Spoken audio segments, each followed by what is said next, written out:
nesse Dia da Mulher se aproximando, eu tenho uma pergunta para vocês. Por que, em pleno século XXI, ainda é importante se perguntar sobre o papel da mulher e ter um dia para refletir sobre o lugar das mulheres na sociedade?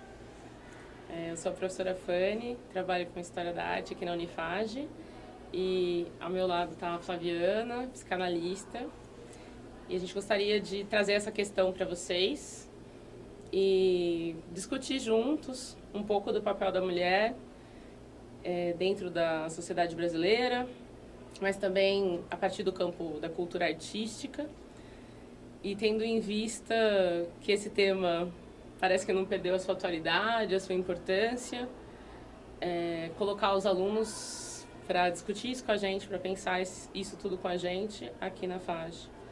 Eu começo lembrando que aqui no Brasil a gente tem um momento peculiar assim, de importância da atuação das mulheres na arte. Começo do século XX, com a explosão do movimento modernista brasileiro, a narrativa da arte moderna no Brasil vai dar um destaque talvez incomparável para algumas mulheres artistas. São nomes que todos nós conhecemos, já ouvimos: Anita Malfatti, a Tarsila do Amaral, a Pagu. E toda essa narrativa, portanto, da arte moderna brasileira é encabeçada, é liderada, ela traz no corpo de frente mulheres. Isso é muito raro, mesmo se a gente pensar em cenário internacional, em movimentos modernistas na Europa, nos Estados Unidos. A narrativa nunca parte da mulher, da ação da mulher. Tem até uma outra questão um pouco complicada de colocar as mulheres na posição da esposa de alguém. Então, das mulheres que eram esposas de intelectuais, como a relação da Tarsila com Oswaldo, que acaba um pouco nublando, durante um bom período, a importância dela, como se ela estivesse acompanhando o marido em ação. Mas, independentemente disso, né, independente dessa nuvem em torno da mulher, que na verdade serve ao seu companheiro, a companheira ideal, né, essa companheira de parceira intelectual também, a gente tem, na verdade, no Brasil, uma inegável liderança dessas mulheres no campo das artes plásticas. E isso nos coloca, talvez, para, enquanto pensamos o lugar da mulher, interrogar esse momento específico e o pioneirismo delas, né? E a importância artística de tudo que elas criaram. E talvez, a partir disso, também extrapolar as duas, extrapolar os casos os quais vamos lembrar e de fato, chegar a uma reflexão sobre o papel da mulher na sociedade. Tá? E, para isso, a gente vai ter um evento agora na FAGE, no Dia da Mulher, no dia 8, portanto, de março, na Unifage Campus 2. A gente vai fazer uma reunião, uma conversa, na verdade, com o público, eu e a Flaviana, falando sobre artistas femininas, artistas mulheres, no Brasil e fora do Brasil. E seria muito interessante contar com a presença de todos vocês. Não é uma coisa pouco tensa, é uma coisa para a gente refletir, sim, né? As relações entre homens e mulheres no campo das artes plásticas foram, em diversos momentos, uma relação de choque, em outros tantos, uma relação de negação, quase de ausência, né? Então, o papel da mulher não ser lembrado, ou durante todo o século XIX, mesmo que as mulheres frequentassem as academias de arte, produzissem, era visto como uma atividade amadora. Então, nunca como uma atividade profissional, uma espécie de hobby para as mulheres, enquanto muitas delas estavam tentando firmar uma carreira e trabalhar com isso, ser respeitadas. Por isso, elas sempre vão ter que lidar com esse tabu do lugar da mulher ser o lugar do privado, né, o ambiente doméstico, familiar. E isso vai cair como uma cobrança muito grande em cima dessas artistas, dessas pioneiras. Inclusive, a Anita Malfatti, que agora, né, em 2017, a gente teve o centenário da exposição dela aqui no Brasil. Foi uma exposição muito importante, é uma exposição que é sempre lembrada como start, né, do movimento modernista aqui no Brasil. a volta da Anita Malfatti, depois de aprender sobre as vanguardas modernistas no exterior, e o momento que ela exibe essas obras, e essas obras são recebidas com desconfiança e até escárnio pela sociedade, mas em particular, aquele momento eu acho fundante do modernismo, quando Monteiro Lobato, que já era um crítico de arte reconhecido, com várias publicações, ele era responsável pelo editorial da Revista do Brasil, então alguém com nome, e um homem, é claro, que chega para dizer que a arte dela é um misto de paranoia e mistificação, de loucura, e mistificação no sentido, ela estava fascinada por ideias de vanguarda que nada significam para o Brasil ou para ela. E da maneira pesada como ele desqualifica a obra dela, ela se reclui, né? Ela se retrai. E a própria carreira dela fica para sempre marcada por essa reclusão, por essa perda de energia diante dessa repressão que vem, né? Através desse intelectual homem que fala de uma posição de autoridade e diz as obras dela não prestam, não servem, não têm verdade, vamos dizer assim. E ela vai voltar para composições que eram adequadas para a mulher. Acho que a mulher tem muito isso, né? Tem até onde ela pode ir, tem um lugar para ela circular. Então, o que vai acontecer com a Anita, ela vai voltar a pintar flores e mães, né? E vai se retrair nessa pintura que era aceita para o universo feminino, para a mulher pintora. E vai perder essa energia durante muito tempo para lutar e para continuar produzindo. Então, tem muitos casos emblemáticos, é interessante investigar tudo isso, conversar sobre isso, conhecer essas obras. Na verdade, descobri que muitas outras, né, muito além desses nomes famosos, mas muitas outras artistas produziram ao longo do século XIX e mesmo nos séculos anteriores, e que elas são pouco lembradas, e que elas já desafiaram de muitas maneiras essa questão do lugar da mulher, do papel da mulher na sociedade, através da arte, né, através da expressão cultural e artística.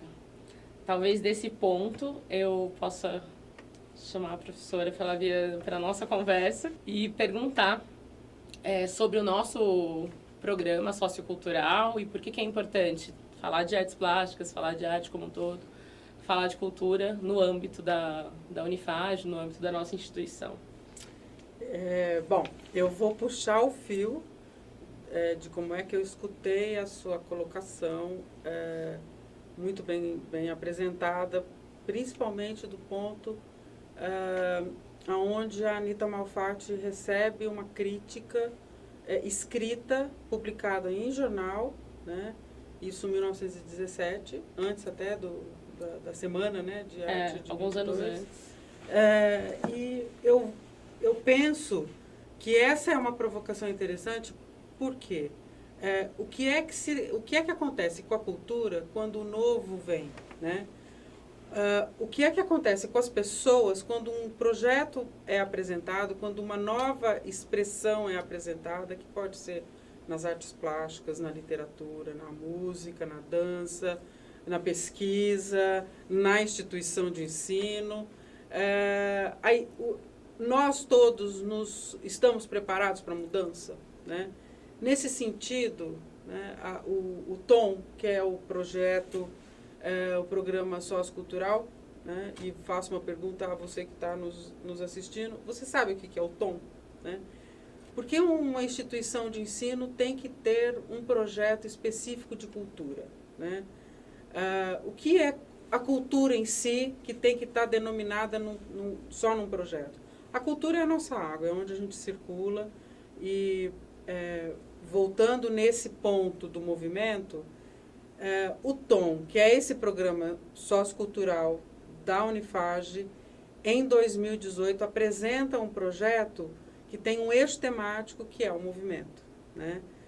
Um movimento por conta da aceleração da vida moderna, da vida contemporânea, o movimento por conta dessa invasão que todos nós vivemos no nosso cotidiano, de ter que mudar, de mudar a tecnologia, de mudar rápido para poder acompanhar, né?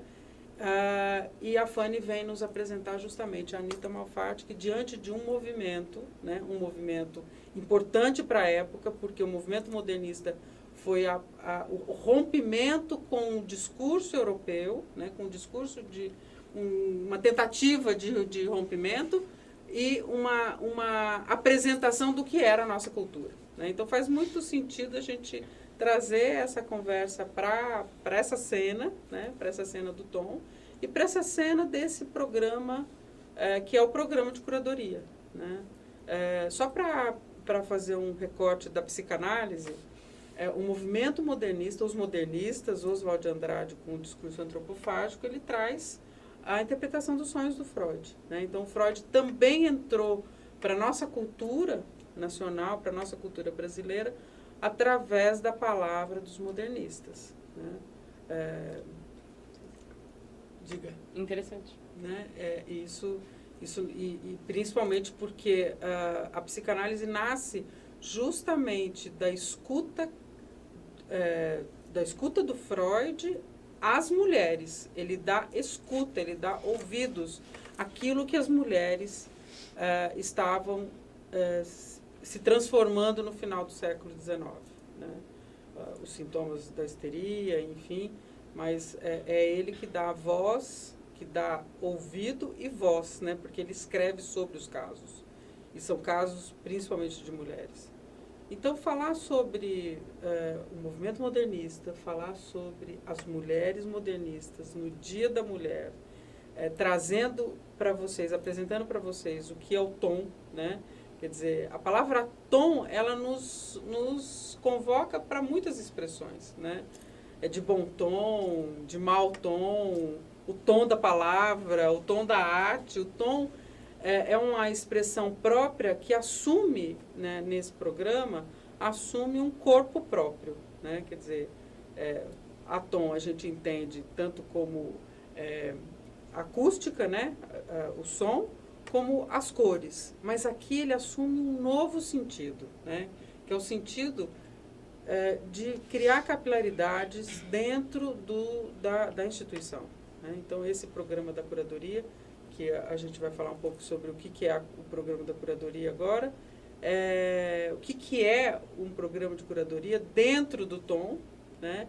Que foi essa ideia que a gente desenhou aí de falar dos artistas, dos movimentos de arte dentro do programa do Tom, e qual o sentido que faz, né, a gente falar de curadoria. O que é curadoria nesse sentido desse projeto, Fanny? Eu acho que é importante a gente pensar o seguinte, primeiro que é cultura, né? O que a cultura significa pra gente? Você usou uma expressão bonita, né? A cultura é a nossa água, é o nosso meio. Ela faz parte da gente, assim, que nos compõe. E é isso, né? Então, a gente talvez esteja muito acostumado à ideia de cultura talvez acostumado demais para parar para refletir sobre isso, para pensar qual que é o lugar disso na nossa vida, né? O que é cultura para vocês? Como é que vocês vivenciam cultura? Onde é que ela está? E é porque a gente tem essa ideia de que a cultura, sim, ela faz parte de tudo que, na verdade, a gente vivencia, ela está em todos os lugares. Então, apesar disso, é importante que a gente tenha uma consciência, então, do que é que nos constitui. Em que meios nós navegamos. Quem é que decide o que é que a gente está vivendo culturalmente, o que é que a gente está experienciando no nosso cotidiano. O curador é um pouco, né, essa pessoa que cuida da cultura para vocês, que transmite não a cultura em si, mas os caminhos para compreendê-la e para navegar por ela. Então, o nosso programa de curadoria tem um pouco essa ideia de instigar diferentes acessos à cultura e à reflexão sobre ela e sobre a importância dela, principalmente, uma sensibilização de novo para o tema. Para mim, eu acho isso vital, assim, que a gente perceba mais da importância da cultura no nosso cotidiano, para quem somos, para a nossa compreensão como indivíduos, mas também, a gente falou um pouco disso ano passado, em relação à nossa empatia com o outro, com o país, o que é que nos conecta, né? Então, tudo isso pode ser, de alguma maneira, instigado através desses programas socioculturais e do Curadoria como um deles. O nosso cuidado em relação à cultura e ao despertar dela. A gente estava conversando, eu e a Flaviana, quantas exposições vocês já viram? Quais se lembram? Como é que isso tocou a vida de vocês? Qual a importância, né, de artistas, de músicas que nós escutamos?